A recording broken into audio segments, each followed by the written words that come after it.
தள்ளிங்கவாடி நான் பாக்குறீங்க எப்படி எடுக்கிறேன்னு தெளிவாக எடுத்தா சார் அதையும் போட்டேங்க கம்பல்சரி தெரியணும் போஸ் கொடு நல்லா போஸ் கொடு யூடியூப்ல வரும் அதுக்கு தான் சொல்ல குட்டி எடுத்து சொல்லி நர்மரா உட்காந்து உட்காந்து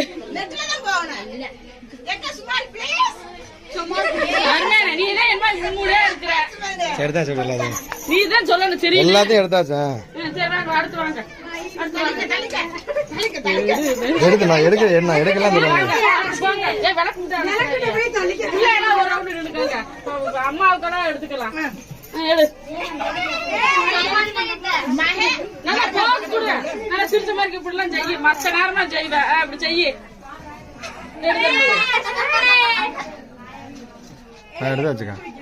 இந்த சேனல் நீங்க வரல உங்களுக்கு போட்டு காமிக்கிறேன் என் செல்ல நெச்ச மாடுவும் போட்டு காமிக்கிறேன் எடுத்தாச்சுங்க எடுத்துட்டியா எடுத்தாச்சு வந்துருங்க